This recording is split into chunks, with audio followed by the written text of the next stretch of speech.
It says we're live, and this is a brand new episode 67 of the Odd G's podcast, part of the Not For Long Media Network. Jason Martinez, and there he is, Harry May. He's got the Not For Long hat on today. Nice work, Harry. Yeah, I'm repping the company colors today, and Pharrell Media. Mine's buried under the 86 CCM hats I have. Yeah, but we are Not For Long brothers. There you go. I kind of like the way this hat fits. Like it's like real comfortable on my big head. Yeah, it like settles on it and envelops it very nicely. Yes. Yeah, there's certain hats like really fit my head well. Like I've got this one golf hat with the 1912 Club logo on it that is kind of a mesh in the back, and I like white hats to play golf in. Yeah, no, not like that. It's like the good mesh, not the trucker mesh. That's trucker mesh, what you just showed me. Oh. And then I got a Titleist hat that fits me really well. And I wear those hats so much that I got to put them in the freaking dishwasher to clean them. Yep. Yeah. White hats. We sweat in a white hat in the summertime playing golf. Oh, it just looks so awful. Like there's guys that actually wear hats like this with white salt stains around. I'm like, dude, what are you doing? Clean your freaking hat. Well, the other thing too is they get dirty because when you're golfing, you're picking up a ball off the ground. Well, yeah, the brim will get dirty from that. Yes, no doubt. You're cleaning off your ball or whatever, and then you touch the hat. But I'm just saying, from the sweat around the crown here, it gets yellow and dingy. That looks like shit. Like you got to clean your freaking hat. Yeah, if you can't afford to buy a new one, put them in the dishwasher. If you don't have a dishwasher, get a toothbrush and wet the hat under the sink. Rub some soap on it and scrub that bitch. What do you look like, Silvio Dante cleaning the stuff at his desk in The Sopranos? Yes. Remember that? Yes. See, I prefer I like the infrared, like that's a dry fit material, right? Yeah. Very comfortable. Very comfortable, airy. I prefer the CCM hats that I wear. This is called a slouch. For slouch. Good damn reason. We had the slouches on last night on my golf podcast. Who are the slouches? The Tremendous Slouches, a group of 7 guys locally based that play a lot of golf, and they go to all different places, sort of like bucket list places, and post pictures of it on Instagram. I know one of the guys. And what are they called? The Tremendous Slouches? Yeah, it's for the Caddyshack reference. That's great. I love it. Oh, don't kid yourself. You're a tremendous slouch. That's Ty Webb, of course, who delivered that line, Chevy Chase. Yes. I don't keep score. How do you measure yourself against other men? By height. That movie that movie always wins. It does. It's so good. But that's called a slouch, huh? Yeah, that's a slouch. Like, because a lot of them have that firmness in this part, and being a shorter guy, I can't have something that makes my head look bigger. Right. Then I look like a fucking Oompa Loompa. Because I'm short.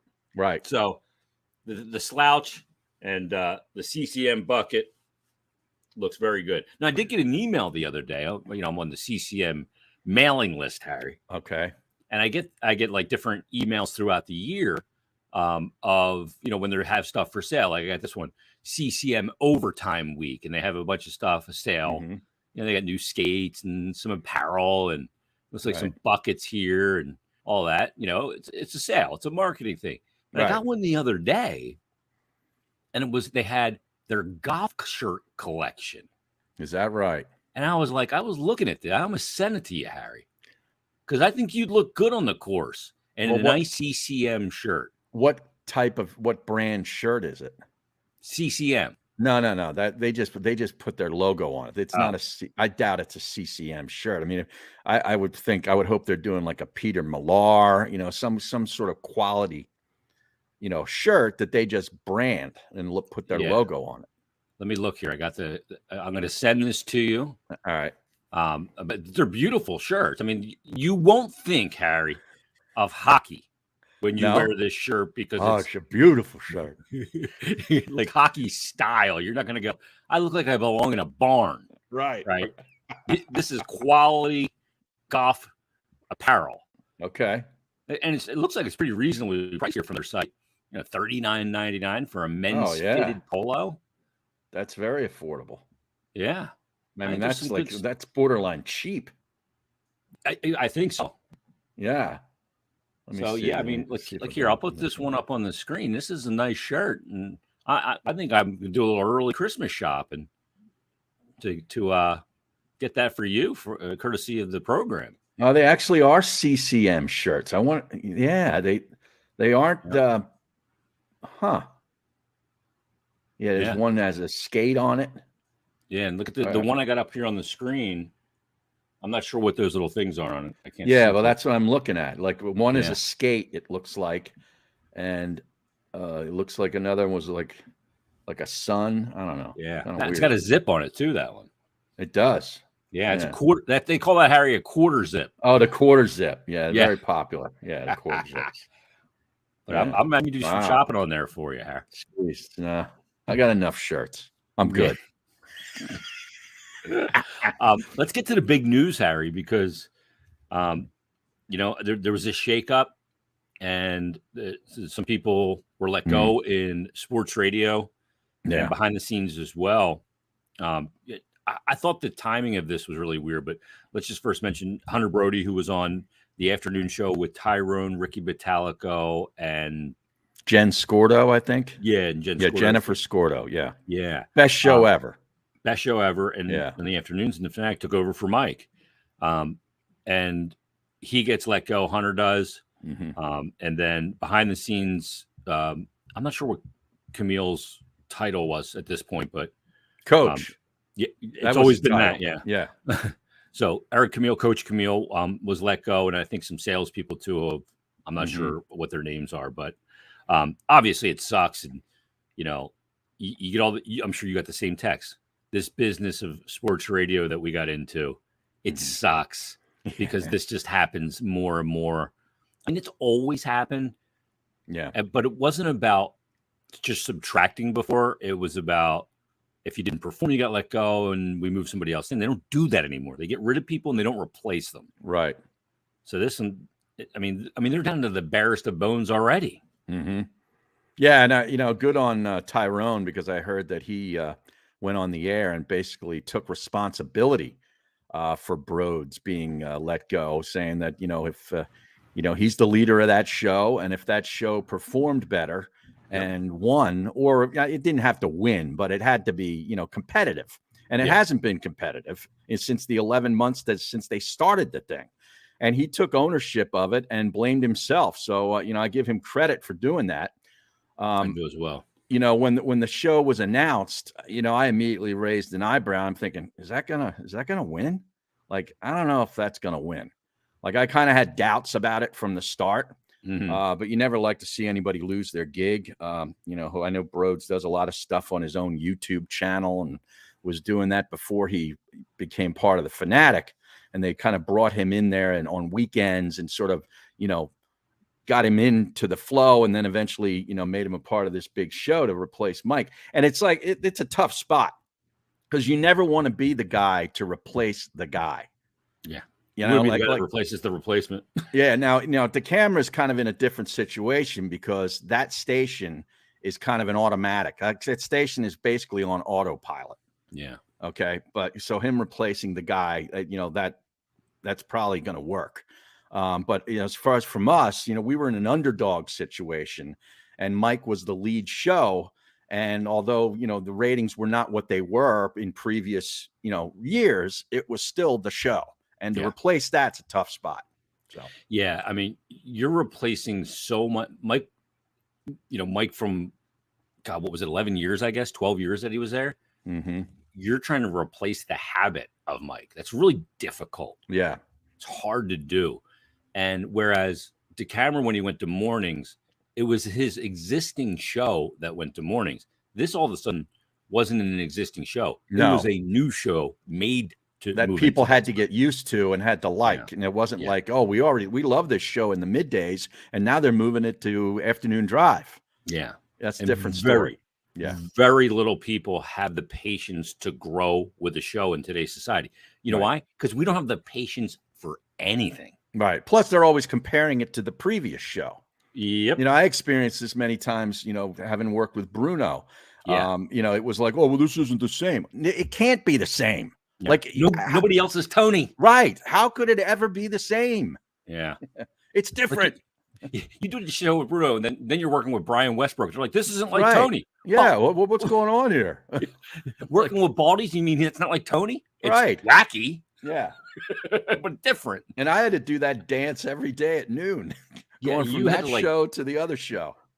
Literally during a commercial break, you had to pivot. Right. To a different show. Right.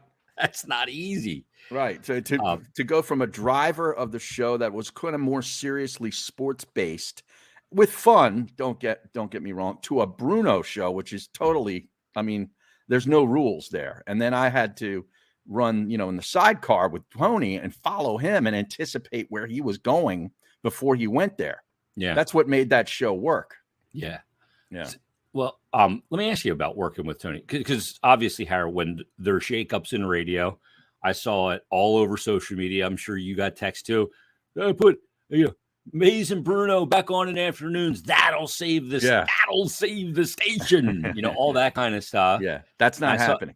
I was reading through the Facebook comments, and you know, Mays and Bruno gets brought up as one of those all-time Philly shows that is very revered. Mm-hmm. Kind of like, you know, Mike and Steve. Yeah. S&M, or, you know, those shows. There's not many of those shows that are put on that mantle, but Mays and Bruno, or Bruno and Mays, was. Yeah. What was it like working with Tony? Pull the curtain back here, Harry. I think everybody wants to know. Well, I think it was just as it sounded. It was insane. I mean, yeah. You know, I mean, Tony really, to me, he was the same off the air as he was on the air, you know, and like I just kind of got him.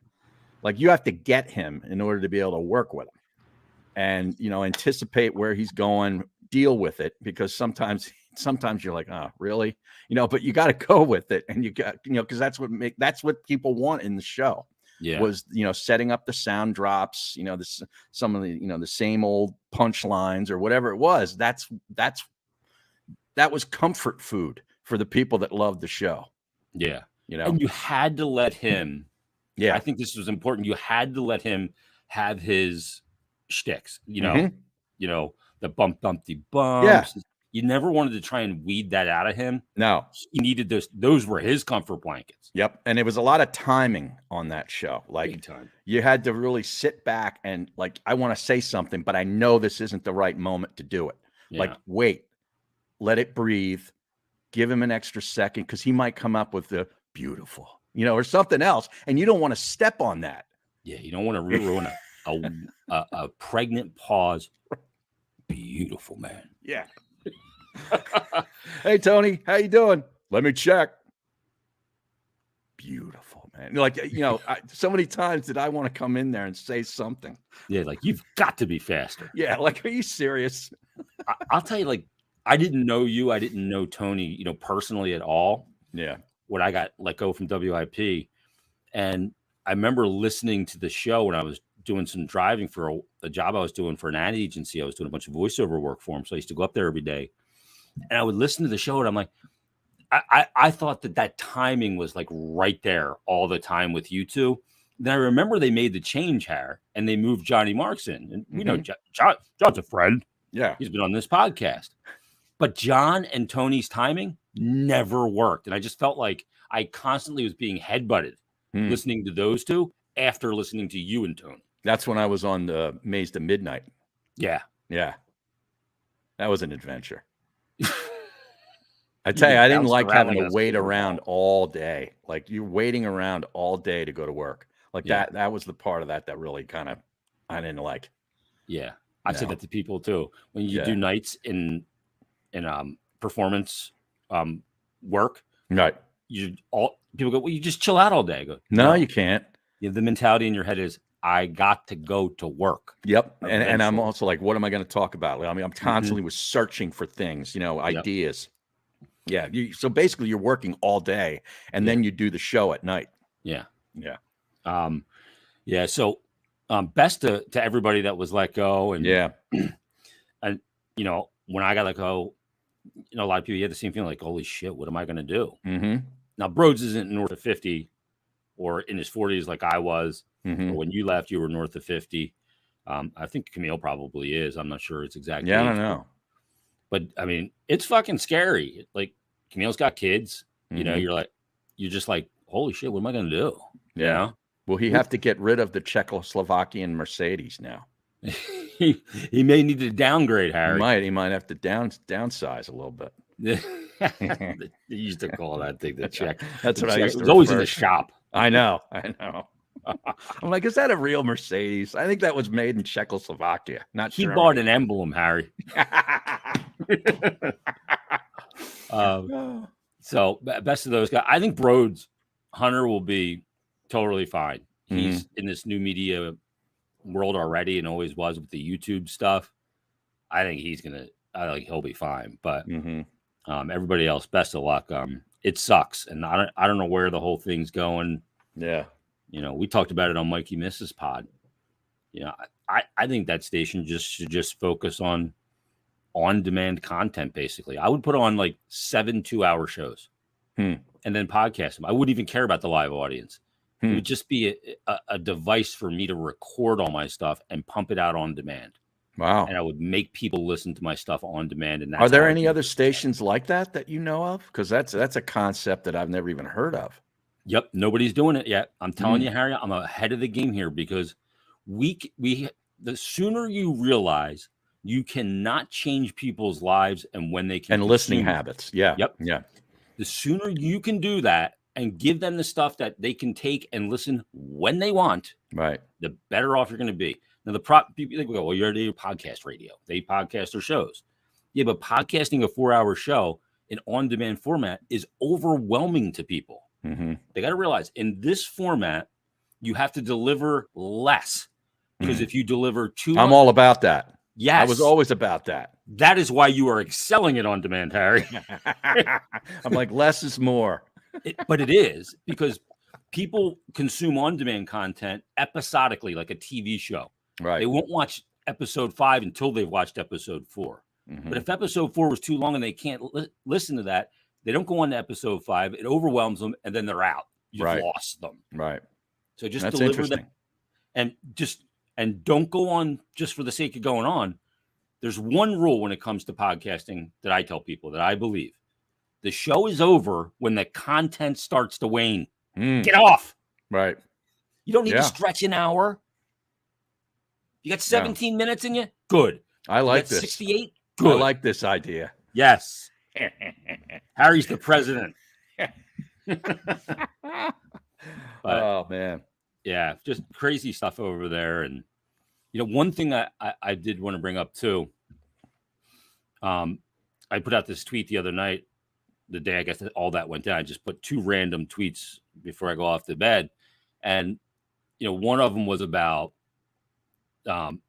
people celebrating when people lose their job. Oh yeah, you get that all the time. Yeah. Yeah. I mean, it comes with it. It's part of the gig. So what I said was it was really simple. I just said, having spent 25 years in radio, seeing people celebrate someone losing their job and livelihood is as ugly as it gets. I understand on-air jobs come with that element, but that doesn't make that any less ugly. What are your thoughts on that? Because, when you left, or I don't think people were like, good, fire that guy. There were some. Yeah, I saw some of that. There's always some, but yeah. I would think that you maybe got a lot less than Hunter got, or if Tyrone would get, or even Mike for that matter. Yeah, I don't know. I don't know what they got, but yeah, you're always going to get some of that. And it's like, people love to take shots at people that are in that business, TV, whatever it is, any kind of entertainment kind of mode. Yeah. Yeah, exactly. So it's like a piling on effect, because so much of this stuff now is public. Websites constantly, referring to Radio Wars Crossing Broad, and they give out the ratings, and man, people then see, man, that show's getting destroyed, or WIP's got a 17 share and they got a 3 and all this stuff. You suck, and then they start to pile on. And then when somebody inevitably loses their job, in a situation like that, it's like, yeah, you suck anyway. That show's, you're always going to get that. You got to let it roll off your back. I mean, I hope these folks don't take it to heart. Yeah. It's it's one of those things. Like one of the guys that responded to me basically said, this is a double-edged sword, because on the radio doing that job, you sit there and say, so-and-so needs to be fired. So-and-so needs to be cut. Player. Athletes, that's their job coaches. in life. Yeah. Right. Yeah. And but those guys have guaranteed contracts in a lot of sense, and they get paid a good bit of money to walk away. Like if I was an NBA coach, like in a 5-year deal, and I got whacked after year 2, I'm like, let's bring it on. I'll just go work for ESPN or one of the networks, and I'll keep some of my money. And it's totally different. You got like maybe 90 days of severance, and you're out in your ass. 90. Well, I'm saying that's good.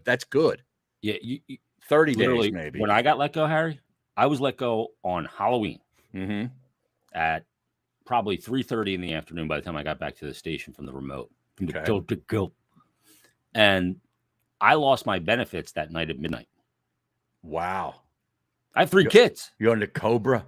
They put you on the Cobra? Yeah. He looks like a cobra with the shorts and the whole thing. Yeah. That night at midnight, I had to, it was a Thursday, so Friday I had to sit there literally and fill out all the Cobra stuff to make sure I had coverage. That's heartless. Yeah. Couldn't believe it. I thought this timing of the firings was weird too. Mid-month, and summer is usually not a time when you get corporate cuts. Yeah. So usually it's on a Friday too when they let the air personnel go. Yep. Usually on a Friday morning or before your shift, if you're in the afternoon, whatever it is, it's usually the last day of the work week. Yeah. So I was surprised at that timing as well. And I know some behind the scenes people lost their jobs also. Ugly days at radio. And that's one of the most uncomfortable situations. And I know you've been involved in this many times, as have I, is when you're a part of the show of a guy or a gal that gets let go, and you got to go on the air in 2 hours. They just whacked one of your partners, right? Yeah. And now you got to be like, we got to address it. How do we address it? Callers are, and our old boss was very paranoid about that. He would always be like, anybody, he'd tell the producer, anybody that calls in about that, just dump them. He didn't want to have any of that go out over the air. And I always thought it was best to just address it and move past it. Yeah. I was put in that situation one time where I was driving in to do the show. My partner called me and said, "I'm out." Well, that was me. That was you. Yeah, that was me. 9:10 a.m. and you're like, for a 10 o'clock show. Yeah. Yep. And I'm like, holy shit, what am I going to say when I'm on the air? Yeah. Now, who did they put somebody in with you that day? No, I went solo. Just you and the producer, kind of? Yeah. I don't know if it was Andrew at that point or Egan. It must have been Andrew at that point. I think it was Andrew. Yeah. We wouldn't have got on the air if it was Egan. And I was like, Jesus Christ, how do I attack this? And I just did that. I just said, I attacked it head on after you announced it. So I wanted you to have the first word on your career. But yeah, I agree with you. Don't try and bury it. Just attack it. It's a tough day, though. Give the people the red blood. That's a tough day for everybody. Yeah, it is. Yeah. It gets really uncomfortable at the station, obviously. Like if you work in an accounting firm or whatever, and they're having layoffs, everybody's on eggshells. It's fucking brutal. So I wanted to bring up this other thing, Harry. Our buddy Temple alum Zach Gelb. His dad, of course, was I guess Bob the original. Gelb. Yeah, the original producer for Mike and the Mad Dog. I think so. I mean, he was one of the original guys when the Fan went to All Sports. I think he's their longest tenured employee, by the way. Is that right? Yeah. I believe he is. And his son, Zach, Zach's a great, I don't want to call him a kid. No, he's not a great young anymore. Man. Yeah. He has always known what he wants to do for his career. Oh, yeah. I think he was doing shows when he was about 8 or 9 years old. Yeah. Yeah.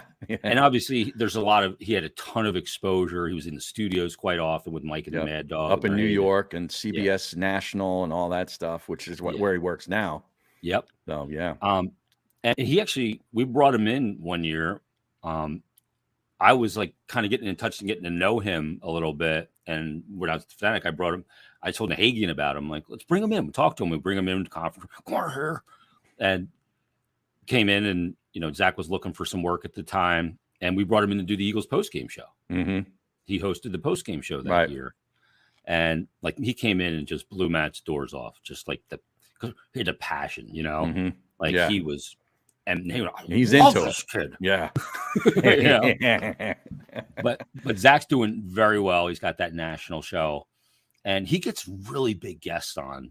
Obviously, because the national. Well, the national is easier, a little easier. Yeah. Yeah. And he's got in New York. A lot of people working to get those guests, and he's got good connections. So he had Deebo Samuel on from the 49ers. Right. And this has been buzzing around Twitter and really kind of making the rounds of, was this out of line? Was it not out of line? The questioning. We know Deebo Samuel, like he said, if Zach Purdy didn't get hurt, the Eagles beat the shit out of the 49ers. Right. And they were pulling people out of the stands to play quarterback. Their third, fourth, fifth string quarterback wasn't able to get it done. Yeah. So here is the exchange with our buddy Zach Gelb at Zach Gelb, ZACHGELB on Twitter, on CBS Sports Radio Network with Deebo Samuel. I want people to listen to this and make up their mind. We'll discuss. Here it is. Deebo Samuel here with us. Well, something that is your call. I saw what you said about the Eagles back at the Super Bowl at Sirius, where if Brock Purdy didn't get hurt, you guys would have won that game by double digits. Why would that have been the case? I don't know. That's old. So do you not still believe that? I mean, I do, but I mean, we're not. That shit is like we're not gonna keep talking about it. I mean, I said what I said. Gotcha. So then, what happens this year when you play Philly on December 3rd? I don't know. Just wait till week 13, 12, whatever week it is. We'll show you. Well, then you know how that's gonna go down. You're going into Philadelphia. Those fans are gonna be booing you loud. You have a message for Eagles fans? Hey guys. Yeah. All right, we're good to go. What do you mean? We have Deebo on right now. Yeah, I know, but we're gonna head into camp right now. Are you serious? Okay. Thank you. There you Thanks, go. Bye. Deebo Samuel right there. Doesn't want to answer a few questions. All right, so let's clip it there. That was great. He hung up on him. What a fucking baby. Yeah, I know. I kind of get it from both, from his side too. Like, dude, this is a long time ago now. I've addressed this probably many times on other shows, what have you. I kind of get where he's coming from, but he shouldn't have hung up. No. Like, he should have just addressed it and said, we'll take that up with them, in December or whenever, week 13, whatever it is, to be continued, whatever. And I don't have a message for Eagles fans except that we're coming. Something like that. Boom. Yep. Done. Shouldn't have hung up on him. They got us last year. It's our turn this year. Right. Yeah. He could have played the game. Right. But, I think it's a fair question because the 49ers players went on and on about how they would have beat the Eagles in that game. I forget what the final score was, but again, the Eagles killed them. Oh, it was a total blowout. Yeah. Yeah. 30-something to 7, I think, or Brock whatever. Purdy wouldn't have mattered. I know they had like their fourth string quarterback in who hadn't played since he was at Illinois at the quarterback position, right? But I mean, if you're going to make those statements, you got to be able to be called out on it. And I imagine that he was fine doing all that 49er sports talk radio where it was friendly fire and they were laughing about it and stuff. And these and they were agreeing with him with the take that, hey, had Brock played, we would have won. Yeah, I don't think they would have won. I think the game would have been competitive, but I don't think the Niners would have won. I agree. Yeah. And you can't say if this, if that. That's part of football. Yeah, unfortunately it is. I mean, injuries are part of the game. And the guy that they had back, I mean, they'd gone through so many injuries at the key position. They kind of lucked out in that Brock Purdy was what he was. Yeah, to be honest with you, because I don't think they ever thought that would have been the case. Like, yeah, we're going to be down to Brock Purdy and we're going to get to the NFC Championship. Yeah, and we'll be fine because we got Brock Purdy. Right. Right. But good for Zach. He made a lot of news. It went viral. It's still out there on every website's picking it up and people are listening to it and discovering his name that otherwise may have never heard of him. So it's good for him. Yeah. And a lot of people are saying, like, ask better questions. I think that's a valid question. That's all part of what we did. Everybody else can do it better. Yeah. So got a good response. We'll pump it out. Yeah. Oh, he would have been going crazy with that. Well, his guys apparently one of his shows at 95.7 The Game in San Francisco took like all these shots about Eagle fans and how classless it is here. This 49er fan base is turning into, Harry, the Vikings, the Skull fans. Yes. Yep. Yeah. Isn't that funny? What a bunch of bitches. What's the common denominator? They both got lost. their asses kicked by the Eagles. Here. Right. Right. Yeah. And they're just crying about it. God, it's such lame sportsmanship. It's so pathetic. That is the lowest hanging fruit on national sports radio, is the Philadelphia fan. Yeah. Yeah. I mean, really. I think Johnny Marks tweeted him back and was like, didn't somebody get murdered outside your stadium? Yeah. Well, like, that's not funny, but no, but yeah. The thing is, I don't know from listening to that if Debo was on just to promote a product, because a lot of times that's what happens, especially like Radio Row at the Super Bowl, is all these ex-athletes walking around promoting this, that, Old Spice, Hennessy, you name it. And all they want to talk about is the product. Like, they're not there to really talk sports or to give the host any insight and the listeners any insight into anything. All they want to do is say a couple of their scripted lines about whatever they're repping and get the hell out of there. And those interviews suck. Yep. Okay. I used to hate doing them. I think you're right, because the woman comes on the phone. Yeah. And usually there's somebody there setting up the queue for the calls, and he's just banging them out. A handler. We used to call him, not Chelsea handler, but a handler. Yes. Because and look, you got to understand, you can promote your stuff, but you got to give us something. Yeah. You're not just coming on. We're not here to do you favors so you can make more money. I remember being at the Radio Row the first time I was there, and Shander and I were working together, but he was also doing some national show in the morning, because he couldn't do enough shows. Yeah. So he had like a 2-hour national gig on some other network. So I'm watching him. I'm sitting in a chair near where he's doing that show, getting ready for our show later in the day. And he had Jerry Rice coming in. And Jerry Rice has this entourage of handlers around him. And he's carrying a bottle of Hennessy. And he's obviously there to promote the cognac or whatever it is. And he sits down with Shannon. They give him the headphones. Like, he's basically, all these people are doing everything for him. And he's sitting there, and Eitan goes right into it the way only Eitan could, and gets right into a question about football. And Jerry Rice just pivoted to Hennessy.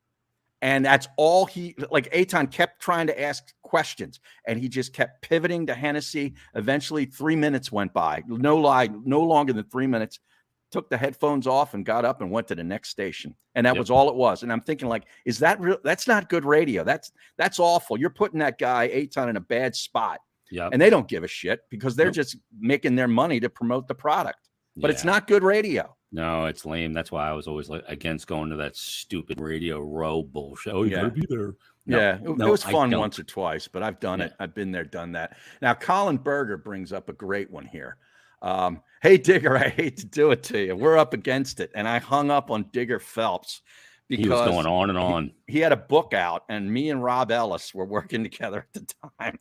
And he was coming on to promote the book, and I'm trying to talk to him about other stuff, and he's waxing on about this one, thing in the book, and it was just boring as hell. And I'm looking at Rob, and I'm looking at the clock, and I'm hearing our producer in our ear, and I just jumped in and said, "Hey, Digger, I hate to do it to you, man, but we're up against it. See ya." Boom, hung up on it. Clip. You didn't even get him. Not even a last word, Digger. No. When you were doing shows, how did you ever, after you had a guest on, get a message from either the guest or somebody affiliated with the guest about how the appearance went negatively? Sometimes, yeah. Not that time, though. Really? You didn't get anything from ESPN on that? No, the publisher of the book or whatever. No, never got anything about that. But a lot of people that were listening remember that. That's all that matters to me. See, I'll get that when I'm out playing golf. Like if I'm at an event, like an outing or something, and somebody come up, I hate to do it to you, Digger. Like they remember that stuff. Harry, that's what radio is missing. Yeah. Those moments. Right. People remember them for, like when you told Coach to get out. Yeah. He kept coming into the studio, and he cracked that studio door the one time, and you just like, get out. I stood up and I threw my headset down and I yelled at him. And I was serious. I was sick of his bullshit. Yeah. Like, because he was trying to meddle with me and Bruno. He was trying to Bruno. And you don't do that. And I'm like, you just get out. Yeah. Those are organic moment, like the Bernie from Broomall called it during our show. Yeah. Epic. I mean, that was none of that is planned. Yeah. Now, you just got to be able to pivot and make, a great segment happen. Now this one that emanated when when Sean Brace was the producer, and I think I was working with Baldy, and we had a string of calls that were all awful or bad connections. It was just like three or four in a row. It wouldn't have been two because I wouldn't have gone. Let's go to Pete. Pete, what's going on? And I'm just like, what is going on back there? And I was yelling at Brace and the person answering the phones, which wasn't Brace. Yeah. But that lived on forever. Oh, that was a great one. I would just blow my stack. Yeah, you would. But that's what people identified with you. One of the other great drops came on a little bit later. It's when Anthony was hired. The man. Man. Man. Yeah, it's a great one. So that one happened. I remember this vividly when it happened. I think it was his first week doing mornings. Yeah. And it's like Thursday. And he's having all these guys, his boys on, that he know. And he goes, all right, let's go to the Comcast business hotline. You saw him last night at Eagles flight night. It is the former linebacker, number 54. He goes, Jeremiah Trotter, what's going on, X-Man? And Trot goes, what up, cuz? And he goes, man. That was epic. He'd do that. Let's go to the Comcast business hotline. Yeah, he'd do the slow build. Yep. Yeah, it was just great. I heard that and I was like, oh my God. This is gold. I couldn't get it off the locker quick enough. Well, that's the other thing. It's like guys like you and me and Marks, when we were all together, would be listening to the station all the time, like for stuff like that, and when we'd write down the time and then we'd go back into the audio vault, which is what they called it, and we'd pull it and record it, and then it would become part of our show and it become part of the fabric of the radio station. The drops and the way that they were used there were I would say one of the cornerstones and one of the biggest differences between the Fanatic and WIP, because WIP at that time played no drops. No producers were on the air. Nope. It was host, callers. Yep. That's it. Yep. I totally agree with you. Yep. I remember I must have sent 100 texts saying, that's a drop, grab it. Grab it. Yep. Yep. Or clicking the button in the studio saying, pull that. Pull that. Yeah. On like Bruno's, I've seen it enough. The Thiago splitter. The Thiago splitter with the LeBron blocking the block or whatever. Yeah. And that was the day when I could just tell that he was annoyed. So I just kept tweaking him about it. And saying, taking the other side. That's a terrific block, Tony. What are you talking about? Oh, I've seen it enough. It was so great. You're like, Eunice, like, that was a great block. Yeah, it's Eunice. Like, it was a great block. But I've seen it enough. So good. Oh, man. Colin Berger goes, organic, the beauty of radio with you guys. Remember when Jason coming on 97.3 and singing as Lady Gaga as Anthony? I almost pissed myself that day. I don't think it was Lady Gaga. No, it wasn't. I think it was what's his name's daughter. X's and O's, the song was, right? Yeah, El King. El King, correct. Isn't she the boy, comedian? Turned him to a man. Told him all the things that he couldn't understand. Whoa. And I go, yo, Mikey Mish. They call me the Bo. I remember that, man. I was dying. And Mike was dying. Oh, my God. He couldn't control himself. He was laughing so hard. It was, I did it out of the blue, didn't rehearse it at all. Just played the YouTube song and did it. Yeah. And 5 minutes later, I see the hotline. Oh, it's Anthony. Yeah. He goes, I'm going to fucking kill you. I'm going to kill you. He didn't like the impression at times. No. He was like, he comes up to me one day. I think you were standing there when he was doing mornings. We were doing middays. Yeah. And he's standing there when we're getting ready for the show. And he comes back. He goes, yo, cuz. I go, yo. He goes, it's cuz, not cuz. I go, what do you mean? He goes, it's cuz, not cuz. And you That knew no what he cuz. meant. You just wanted him to do it again. That's the Yeah. whole, like, So I could recount the story of course. as him. Yes. So funny. Oh, and that's when he started calling you the mountain troll, Yeah, because he was annoyed with you about that. he Probably was. still is. I will say I was a bit intimidated. Yeah. I was like, this dude, I don't know if he's going to really enjoy this impression because Yeah. it is kind of way over the top. But Yeah. yeah, funny great. shit. Unbelievable. All right. Now, I hate to get out of this, but don't we have to talk a little sports?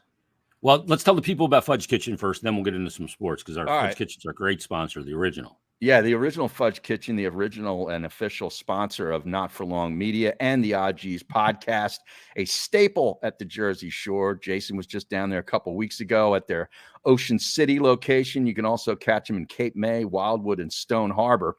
The original Fudge Kitchen makes all of their fudge right in the store, guaranteeing a delicious product. Stop by and let them know that N4L sent you. But you're not able to visit in person, not a problem. They ship across the country. Just check out their website, fudgekitchens.com, shipping fudge and sweet treats across the country. Beautiful, man. Exactly.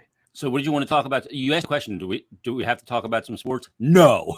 Well, did you watch any of the All-Star game? No. I was did. on the sim rig last night racing, huh? Oh, the F1 simulator? Okay. Yeah. Celebrating the return of Danny Ricciardo, Dan Rick, as they call him. Now, who won the race this past weekend? Verstappen. He's won 6 in a row. Verstappen, yeah, because I walked in. It was funny. I got pulled off the golf course both Saturday and Sunday and couldn't finish my round due to rain and lightning and all this shitty weather we've been having.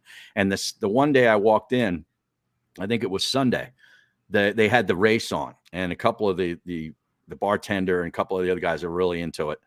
And I said, let me guess, Verstappen's in first place. And I turn around, they're like, yep. And I'm like, this sport is the same every week. Yeah, he's so good. He never loses. No, the car's so good.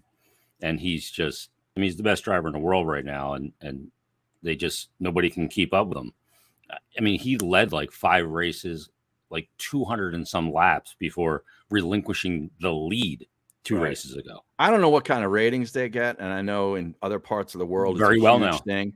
Yeah. But don't they run the risk of like sort of a tipping point where it's like, all right, I can't bet on it because they have to bet without Verstappen. They take him out and say, all right, here's the rest of the race. Like it's that dominant.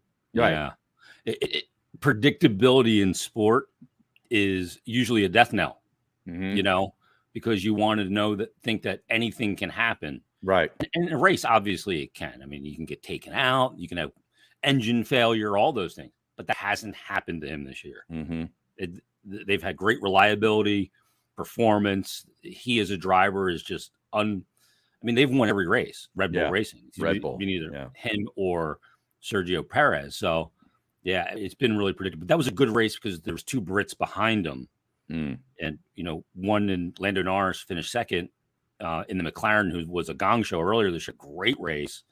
And Lewis Hamilton, the 7-time champ, who's been on the podium 14 times at Silverstone, finished P3. So there was some drama to it, but you're right. But no, I was on the sim rig, so I did not watch it. Okay. I watched it. I pulled in about maybe the 3rd or 4th inning, and I watched it till the end. Really? I have to admit, I was kind of into it. But I have and on my observation is a very unpopular opinion. Mm-hmm. It didn't seem as big to me because Joe Buck wasn't doing the announcing. Oh, who's on the call, Harry? I think it was Joe Davis, I think is his name. And he sounds a lot like Buck. I don't know if he does that intentionally or if that's just his voice, but he does sound very similar to Joe Buck, but he's very straight and kind of dry. Like he doesn't have any wit like Joe Buck had. Yeah. And he's working with Smoltz, okay, of course, who's I think is great. And I don't know, I just didn't feel as big. Sometimes the announcer makes it. You knew that when the Eagles weren't very good, Harry, and you got the D crew with Chris Myers, right? You were kind of like, this football game does not feel as big as it does when you obviously Summerall, Madden, or like those Joe Buck and Troy Aikman. Like when those guys were, you hear that the presentation of the game feels more important. You know why? Because it is. Right. And I know it's an unpopular opinion because everybody in Philly or everybody listening to this dislikes Joe Buck and they like to beat on him. But I like his work. No, I remember he used to come on with us. Yeah. Yeah. My buddy Ed Svita, who does his stats. He's the stat guy for Joe Buck. No matter where Joe Buck goes, Ed Svita is next to him. He's a friend of mine, and he would hook us up with him every once in a while. Yep. And he was great. He'd give us like 25 minutes, almost like he didn't want to get off the phone. Yeah. I think by the way he came on and attacked the hate, I think he won a lot of people over, kind of like Michael Irvin did in a way. You know what I mean? But anyway, that was one observation. The other one is that the Phillies players, they shined. They had two guys in the game. One of the other pitcher apparently declined. The guy they got from the Mets, who's got 10 wins. His name escapes me right now, but he was apparently going to be a part of the rotation. Who said, "Nah, I want to spend time with my family for a couple of days, take a couple of days off." But anyway, Kimbrel came in and closed things down with some drama, and Castellanos got on base twice, and I believe scored 2 of the runs. He walked and got a hit, so they looked good. And the National League finally won. So that means home field in the series. I don't think they still do that. They don't do that anymore? I don't think so. Okay. I don't think so. But anyway, I was entertained by it. I'm actually kind of looking forward to the second half. Phillies are 7 games over 500. They got 73 games to play. Think about that. 73 more games than the regular season. Imagine looking at that as a player and be like, Jesus. Oh, for those teams that are totally out of it. God, they got 7 against the Mets, the Marlins, who are in the lead of the wild card, believe it or not. 7 against Atlanta and 7 against the Nationals. So the whole division, they played 7 more times. And they got the Padres 7 times, who are a team that's stacked and not far out of the mix. They're a tough team. They'll get better as the second half goes on. Milwaukee, who's pretty good. The Baltimore Orioles are good this year. They got 3 against them. Who else? They got 3 against the Angels and Mike Trout and Ohtani. 6 against St. Louis, who stinks. 6 against Pittsburgh, who stinks. Oh, the Giants, the old boss man's team. They play 3 more times. The Giants are in the wild card right now, but the Phillies are like right on the cusp. They're a half game out of the wild card. I think the division's probably gone. They're 12 games back of Atlanta, who doesn't show any signs of slowing down. That run differential that they have is ridiculous. But yeah, they're great. I did catch 2 hours of it last night. Wow, that was a commitment you made. I saw Mikey Miss put out a tweet that the Phillies maybe in the mix for Arenado. Well, there's a rumor. There's a lot of rumors right now, and it would involve Bohm and somebody else, maybe a minor league player that's higher up in the system leaving. And of course, Philly fans are going to fret losing Bohm. Arenado is a flat stud. Like if you can get him, and you have to give up on Bohm, see ya. Sorry. Yeah. We tend to fall in love with our own a little too early sometimes. Yeah. Well, especially when he took ownership of the "I hate this freaking place" comment. That bought him, a lot of grace with the fan base, and now they like him, and he's playing well too. Yeah, he can hit. Yeah, he can hit. That's the thing is, you can get a guy like Arenado who is the known total stud. I think maybe playing with the Cardinals who stink. Right? Yeah, now. Hard to believe the Cardinals stink, but they do. That's a great baseball city too. Yeah.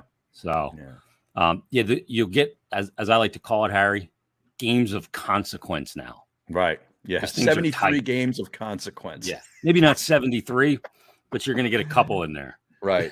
So, but how about the Marlins are 53 and 39? Yeah. Yeah. Well, maybe it'll be a fun second half. Training camp's going to open up in a couple of weeks. It Yep. looks like Harden's coming back, I guess, at this point. That's what I'm seeing. That's who knows what happens there, but maybe he might.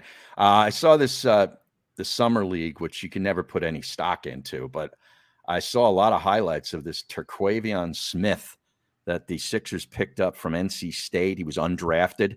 Man, this guy is an athlete, dude. Yeah, and he can shoot too. And Jaden Springer, who they drafted a couple of years ago out of Tennessee, was playing well for what it's worth.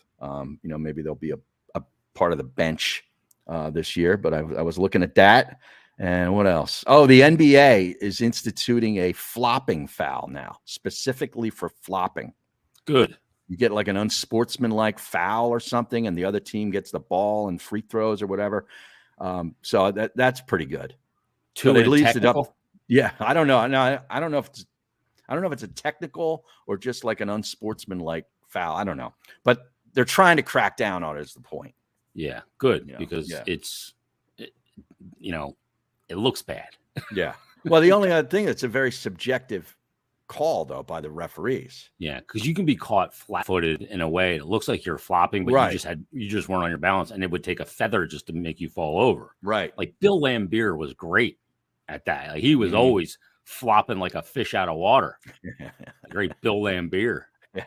And the other thing I saw, Leslie Van Houten. Does that name ring a bell? No, Leslie Van Arsdale works in news in Philadelphia. I knew that's where you were going to go. Good job. Leslie Van Houten was part of the Manson gang. Charles Manson in the late 60s, 1969, of course, wreaking havoc over the Los Angeles area for a couple of months until they were finally caught.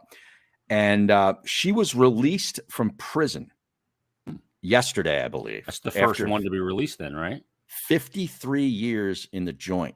Ooh. The governor there, who's going to be probably the presidential candidate for the Democratic side, said he didn't want her parole, messed with. Like, she's out. Newsom said that. Yes, Gavin Newsom. And she was involved in the grisly Tate LaBianca murders in 1969. Your thoughts on that? Like, should somebody granted she was 19 when it happened, and I get, the whole thing, like, impressionable, idiotic teenager, brainwashed, does something heinous. Should they be left in prison to rot for the rest of their life? Yeah, I think there's mitigating as circumstances here, Harry. I'll put on my law hat real quick. Okay. Because obviously she was very young, and I think that she has served her debt in this regard. The mastermind is not going to ever walk. No, I know, but these were very grisly. I mean, there was blood all over the walls. I mean, this was a horror show. Yeah. This wasn't just going, not that it's any better to just kill somebody almost humanely, but this was really bad. Yeah. I think she was pregnant too, if I recall. Yes. So yeah, I mean, 53 years. 53 years with your freedom gone.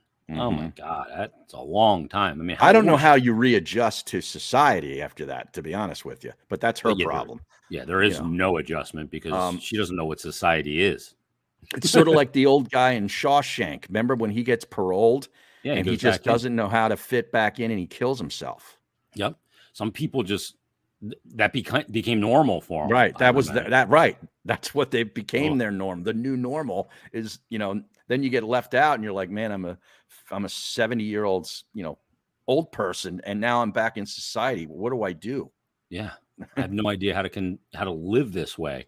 The thing that's crazy, like I feel I'm infatuated with the stories of people who are imprisoned wrongfully and eventually are exonerated. They gave up 35 years of their freedom. Yeah. And eventually it's proven that they did not commit the crime. Right. I'm like, how are you not walking around just so angry? I know that your life was taken away for 35 years.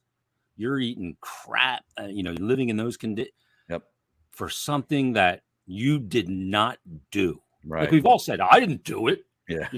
Leave the dishes in the sink. Right. But Jesus, could you imagine what it would be like that? No, I couldn't. I'd be so pissed off. Personally, I would have just preferred she stay in prison. Keep her locked down.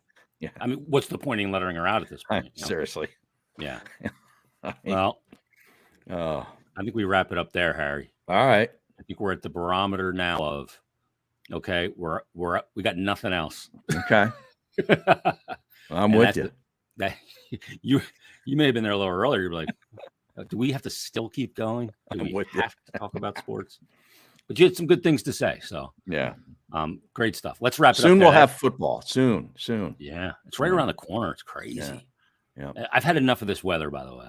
What do you mean? Well, I've had enough of the rain. so humid for like a bunch of days. I couldn't take it. Yeah. It's just suffocating. Yeah. Well, fact what that I people hate about it enjoy is that produces these big thunderstorms. Yeah. That's what I hate about it. Yeah. Yeah. Sometimes the thunderstorms may cool off a bit though too, but it's just going to go back up. It doesn't matter. Yeah, but we got like 5 inches of rain the other day Wow. at my place. Yeah. You got the flash 5. flood warnings. Yeah. Oh, totally. Coming on the phone. Yeah. All right. That's episode 67. Everybody enjoy your week. We'll be back next week and we'll see what's new to discuss at that time. Follow Harry on Twitter at Harry Mays TU, myself at JASONMYRT.